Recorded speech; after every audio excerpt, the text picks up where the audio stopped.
Last summer, Taliban fighters swept through Afghanistan and seized the capital in a matter of weeks. How they were able to do so and why the Afghan military collapsed so quickly has been debated ever since. Today, an inspector general released the first U.S. government report on what happened, and it catalogs years of mistakes. Nick Schifrin reports. Over 20 years, the U.S. spent $90 billion training Afghan security forces and gave them 600,000 weapons. And yet it took the Taliban only 30 days last summer to capture all 34 provinces. The U.S. suffered what the chairman of the Joint Chiefs of Staff called a strategic defeat. Why? The first U.S. government report to answer that question is from the Special Inspector General for Afghanistan Reconstruction, John Sopko, who joins me now. Welcome back. Pleasure to be here. Welcome back to the NewsHour. You write, quote, "The single most important factor was the U.S. decision to withdraw military forces and contractors from Afghanistan through the signing of the U.S. Taliban agreement in February 2020 and President Biden's public address announcing the withdrawal." Why? Well, because it was a devastating impact on the morale of the average soldier. They felt abandoned by the U.S. and the allies, but basically the U.S. They were left alone, they felt. But morale had been low before that, right? There were many Afghan soldiers who complained that they were fighting for what was seen as a corrupt government, and the Taliban were fighting to evict foreign forces, right? It had been. I mean, this is not to say that the Afghans didn't have problems before that treaty and the decision made by the Biden administration.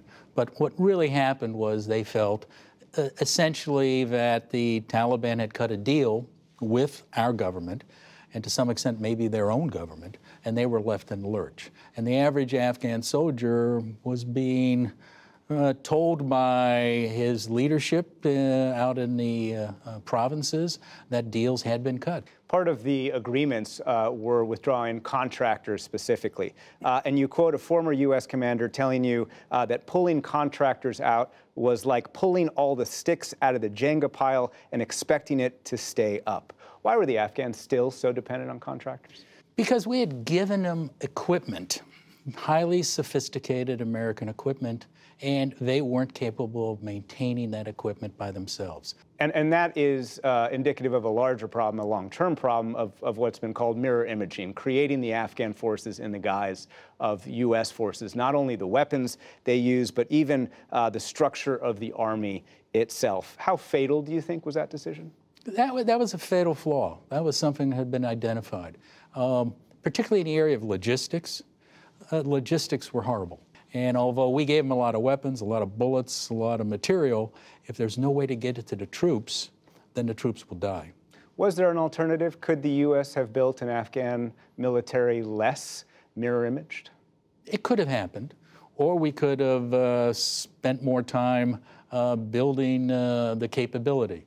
And that was another problem we've identified in the report, is that we had a short turnaround on our personnel being there, a short turnaround on our plans and strategy. We didn't have a 20-year strategy in Afghanistan. We had basically 10 two-year strategies, you may want to say. And we were always rushing to get out. And every administration wanted to get out. And the strategy was based on getting out in the next 2 years. And what happens is you ignore things like developing the operations and the maintenance and all those other things that keeps an army functioning. You mentioned the Afghan government. Let's talk about some of their errors that you identify. You say that Ashraf Ghani appointed loyalists and also failed to create a national security plan. How important were those mistakes? The appointing loyalists, he replaced Western-trained, educated, and identified and recruited. I mean, we had identified these commanders and had been appointed, but he got rid of them because he didn't trust them. Toward the end, he became, like one of the Afghan senior generals told us, paranoid. He was afraid of a coup. So he eliminated them and replaced them with loyalists who were incompetent. Toward the end, he was replacing him with former Soviet-era generals who hadn't seen service for 20 years, and they were totally incompetent. And we say in the report, Ghani and his close circle of friends never thought the U.S. government was going to pull the trigger and leave. And so they never really planned for it. One of the factors that you and I have spoken about over the years that contributed to what happened at the end of this war is civilian deaths, special operations raids especially. Do you think that that helped contribute to the long-term failure of the U.S. effort? Oh, I think so, and I'm not the only one. I think some of the senior military officials we've talked to over the years have said every time we did a bombing raid and we killed the wrong people, we just created 10 more Taliban. And that was happening all over the country. And it really got worse after the U.S. stopped their air missions and it was basically Afghans doing it. The Afghans weren't as skilled and they were sloppy. And they killed a lot of innocent Afghan men, women, and children and just drove the rest of the people, their family members, their survivors, into the Taliban's grasp. In 6 weeks, it will have been 10 years since you started this job. You've written scores of reports that you and your staff have argued have been largely ignored by some senior military leaders. Do you fear the U.S. is destined to make the same mistakes again?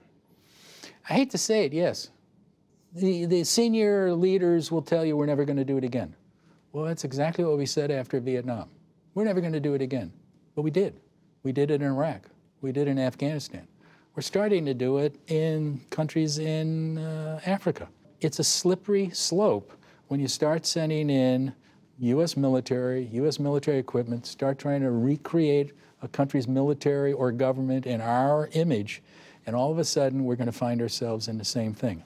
I'm not saying we don't need to send troops into certain areas around the world, but let's think about what we're doing first. Let's learn some lessons. We have a 20-year-long petri dish, and we can see what happens when we don't listen to lessons from the past. John Sopko, thank you very much. Pleasure.